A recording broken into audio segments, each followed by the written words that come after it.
Hey Gengar Gang, what is going on?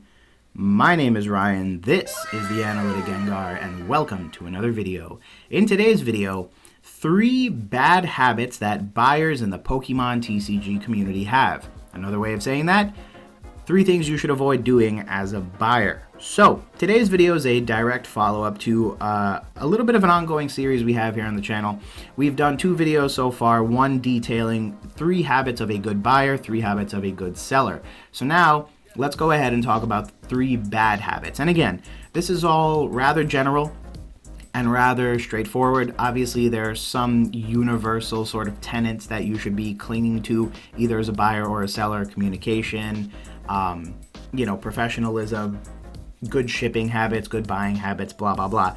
But hopefully the idea behind today's video is that you're going to be able to hear 3 things that you definitely shouldn't be doing as a buyer, and hopefully they can inspire you to make better informed decisions, as well as have more positive interactions with the community in the future. Now, with that said, let's get into it with point number 1. Don't ask questions after committing to buy. Now, this is done and recommended for a couple different reasons. Committing to buy can vary depending on the platform. Obviously, on a place like Instagram, Facebook, email, there's not really much that you're going to be able to commit to. Like you can say, oh yeah, I'm interested, but one other question. But especially on places like eBay and Mercari, where there is a buy it now button, you can hit that button, commit to buying, and then have a question. The problem is that you never want to have a question that could potentially jeopardize your purchase or put you in a position where you look a little bit more incompetent, or things don't work out and then you end up getting bad feedback or a ding against your account because you were committing to purchase something and then flaked last minute. You see it all the time in the Pokemon trade feedback community, but tons of folks commit to buy something on sort of claim sales, and then they back out because, oh no bro, I didn't like the condition or this or that. So you get the idea. Some ways that you can go about avoiding this issue entirely: when you look at a card, when you look at an item, ask all your questions ahead of time. If it's an auction, make sure that you get your questions in there before the auction ends. I try to decide whether or not I'm going to bid with 1 calendar day remaining. So the idea here would be, I ask my questions, from like a million days to 1 day. And then within that last 24 hours, I'm trying not to ask questions because hopefully I've already asked all the questions I need to ask in order to make myself comfortable with the purchase. Same concept with buy it nows, but with less urgency, because with an auction you may only have a certain amount of days or hours left. But with buy it now, you can get in touch with this person, you can work with them, you can get additional pictures and video. And so this way, you'll have the fullest and truest understanding of the item you may be purchasing beforehand. Now, in case anybody's curious what would potentially happen if you ask a question on the back end, and why I'm recommending this as a tip, is because imagine a situation that plays out where you ask a question, you find out, there's a small cut on the bottom of this booster box that you're buying. You've already committed to buy, and so now eBay has you as being, needing to pay. But then you say, hey, you never let me know about that. What the heck? Now the seller's just going to shrug it off and be like, oh well, don't pay. I'll just file an unpaid sale claim. The seller is going to go ahead and relist, but the problem is that on the back end, you may face either negative feedback or potentially even a quote-unquote strike against your account because you committed to buy something and then flaked on the sale. The problem is that you can't control the sort of narrative surrounding why you didn't pay, even though you may have a legitimate concern. And so because of that, it's better to avoid the situation entirely and simply go about asking all your questions and getting your points of clarification through before committing to buy. Point number 2, don't wait to raise issues. So this idea kind of complements the habit of a good buyer, where I told you prepare to receive your item. So that goes to say, making sure you make the necessary preparations so that the item gets here shipped safe and sound. Now, let's pretend you go ahead and open up your box and your booster box gets here. But there's a cut on the bottom of the box, or there's severe water damage. Do not wait tons of time to raise an issue. It is best for you to go ahead and raise those issues the minute they happen.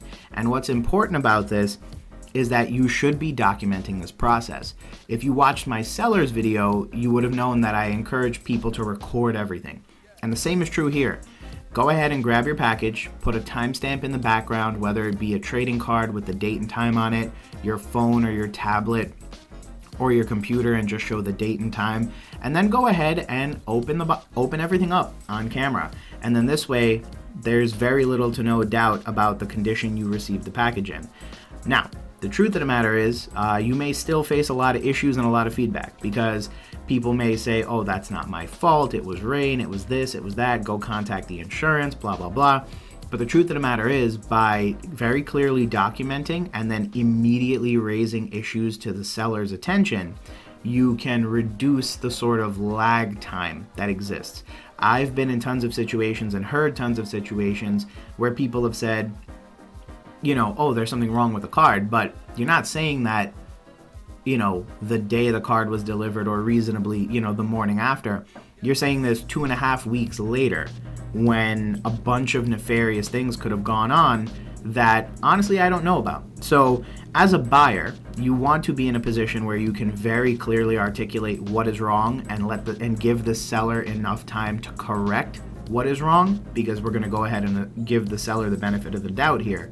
But the other thing is that you also want to reassure the seller that you're up to nothing nefarious, that you're very transparent, and that the minute you got this stuff, you approached it with enough seriousness to document it, open it up, and go ahead and voice your concerns immediately, and not be in a situation where you can be accused of, you know, buying a graded card and then trying to cross-grade it with PSA, and then magically the card didn't come back the grade you wanted, so now you're trying to return the card because you got buyer's remorse. Obviously, you don't want to be in that type of situation, and so the best thing you can do is avoid the situation by being very proactive and letting your seller know what's good and what's bad about your purchase as soon as physically possible. Finally but not least, number 3 is don't have or set unclear expectations. Now this sounds a little vague, and so I'll do my best to kind of elaborate on it, but when I say don't set unclear expectations, I mean to say you need to be very clear with your seller. And I'm a seller, so I mean this respectfully to the sellers in the room, but it can be incredibly difficult to keep up with the random demands of any one buyer. The truth of the matter is, if you're in a situation where you're shipping, 10, 15, 20 packages a day, I can imagine how exhausting it gets. And then imagine a scaled business, right? So imagine you're like one of the bigger distributor type sellers in the community, like Ethereum's. They probably ship hundreds, if not thousands, of packages in waves over a period of days after a set's release. And so it can be incredibly demanding as a seller to remember the special request of any one person. And typically, it may even be the case that our packaging quality declines significantly as the volume of sales come in. Now, as a buyer, by setting unclear expectations or having unclear expectations, it sets you up to be in a position where you're going to be disappointed when your package gets there. Here's a good example of that. Battle Styles is coming out March 19th, and you want a pristine booster box for display. You're going to keep this sealed forever. You're buying tons of random ones off eBay for MSRP, and you're going to open those, right? So no big deal. But the idea is you want the one with the tightest wrapping, the one with the perfectly crispy corners. That's the one you want to display. Now, as a result of that, you have an expectation. However, if you're going to be unclear about that expectation, you may find that most sellers will disappoint. It's a modern booster box set, and the truth of the matter is that someone's probably going to stick it in a priority mail envelope and mail it first class to you.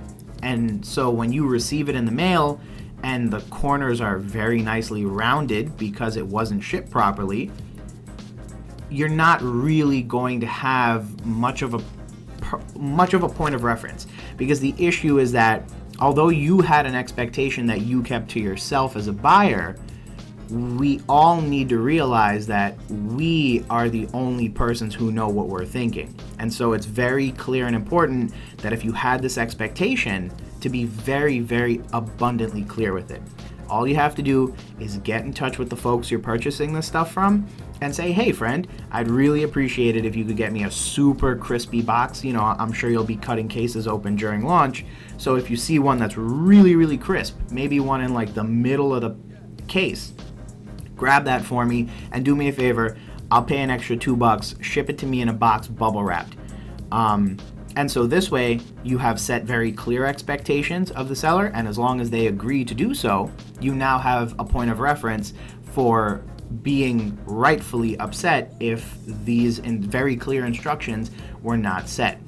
So that's what I mean when I say unclear expectations. You know, if you have something in your head or you want to ask something, ask them. The worst they can do is say no, but don't assume a high quality of standard of packaging. Don't assume the crispiest box ever. Don't assume things that are unrealistic, because you need to manage your own expectations as well as give the seller the opportunity to do the right thing. And sometimes that means proactively communicating with the seller what it is you want as a buyer, setting those clear expectations, and then working with them in the event that they aren't met once the package arrives.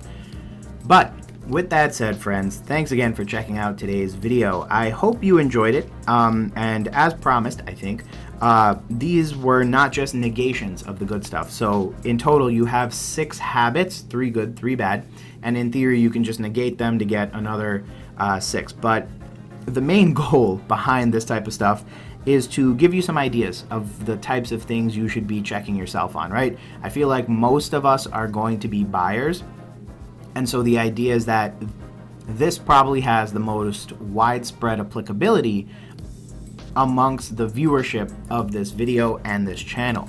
I always say this, and I saw a lot of people agree with me when I said it, but professionalism is a two-way street. And so, again, you know, just bear that in mind. Like, it's okay for you to get in touch and let the seller know what you want. And that's really what that last point was about, but also what all of these points are about, right? It's you holding yourself to a higher standard, you holding the community to a higher standard, and hopefully by doing so, we can, transaction by transaction, improve the general overall quality of the community as a whole. But as always, friends, I appreciate your viewership and I thank you for checking out another video on the channel. I always say you could have been anywhere on YouTube, but you chose to spend some time with me, and that is greatly appreciated. If you haven't already, feel free to leave a like on the video. If you have any questions, let me know down below. And if you're not already, feel free to subscribe to the channel. It's the best way to show support, and we're creeping up on 800 subs. So, I mean, I owe you guys so many different, like, hundreds subscriber specials at this point, but you know, hopefully we'll be able to do something big. The issue is that I can't find anything to buy, and the markets are so hot right now that it's basically nonsensical. Like, people want $500 for Dragon Frontiers packs that weigh light, and that's not even fun, because what are we gonna pull out of those? So that's currently where we're at, but worry yourselves not. I'm sure we will have a very large celebration when the time is right. As always, I appreciate your viewership. The one thing I have to say is, if you haven't already, go check out Tuesday's video, and then this Saturday we're gonna have PSA Greater Returns. So I believe there's only 2 videos left in the 300 card submission, and then after that, believe it or not, I already have more cards to show off because PSA has been backed up for so long, but I have some other subs that came in before they really slowed down. So in the grand scheme of things, hoping that goes well. But other than that, friends, thanks again for checking out the video. Hope you guys are having a great Thursday, and we'll talk soon. Peace.